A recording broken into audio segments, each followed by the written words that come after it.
Medicare supplement rate increase histories. Why is this something that people always want to know about? And what do they think they're going to do with that information if they can get it? I'm here to tell you, you're really wasting your time and effort if you think you can predict the future of Medicare supplement rate increases by looking at their history. You'd be better off buying lottery tickets because you're going to be more successful with that. Hi, this is Bob Vineyard, your Medicare expert with the Georgia Medicare Minute. Okay, I saw an ad on Facebook a day or two ago, and it was a large Medicare broker that says, if you can, well, actually the broker isn't large, but the agency is. They're a national agency.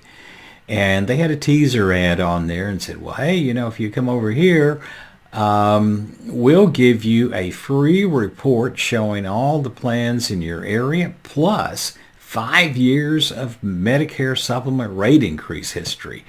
And I'm sure a lot of folks pulled the trigger on that one because they say, man, this is what I'm really looking for. Well, I got news for you. If you want to know all the rates for all the carriers in Georgia, for example, where I'm located, I've got that information and I send it out freely to anybody who asks.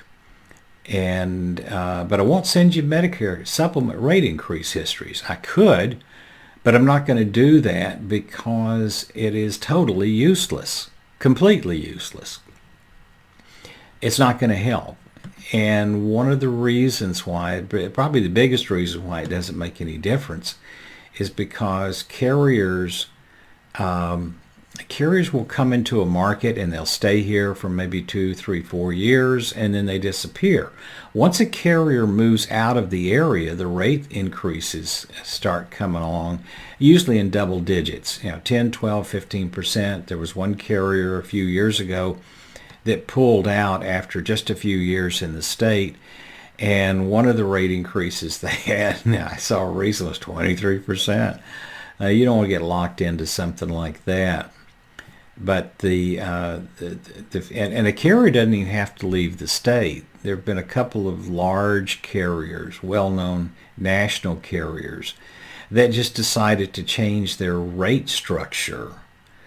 And for example, one of them used to charge the same rate whether you used tobacco or not. Well, that was something that was eating their lunch because everybody said, oh, you're a smoker? Okay, we're going to put you over here with them. They're not going to charge you 15, 20% extra like everybody else.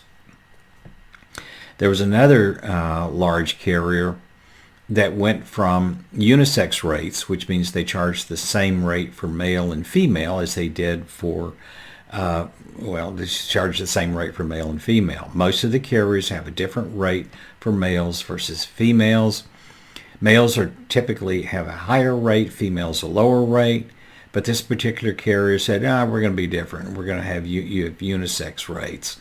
Well, they changed their rating structure, and what happened? Well, rates went up. So you have to be really, really careful. You have to know what you're looking for, know what you're asking for, before you want to find out information about a carrier's rate increase history, because there's a lot of moving parts there that you're not really aware of. But somebody that has been in the health insurance business for 45 years like I have, and have seen a lot of things happen, things come and go, I've got a little more insight into it, and I'll be glad to share it with you.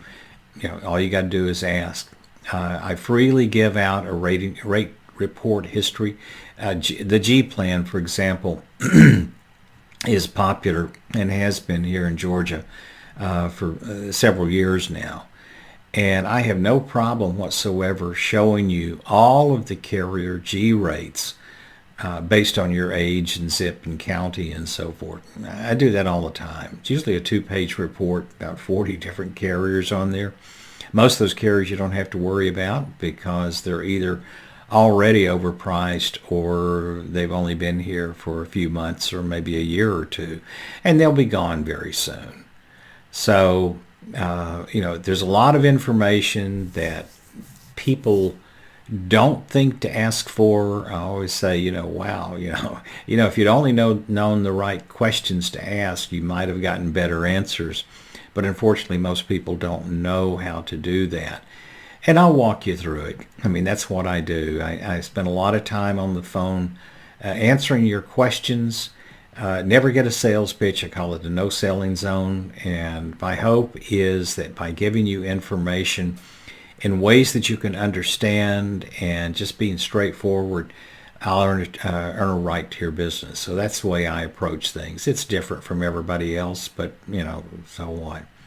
Maybe you like it. This is Bob Vineyard, your Medicare expert with the Georgia Medicare Minute. You take care. Have a great day.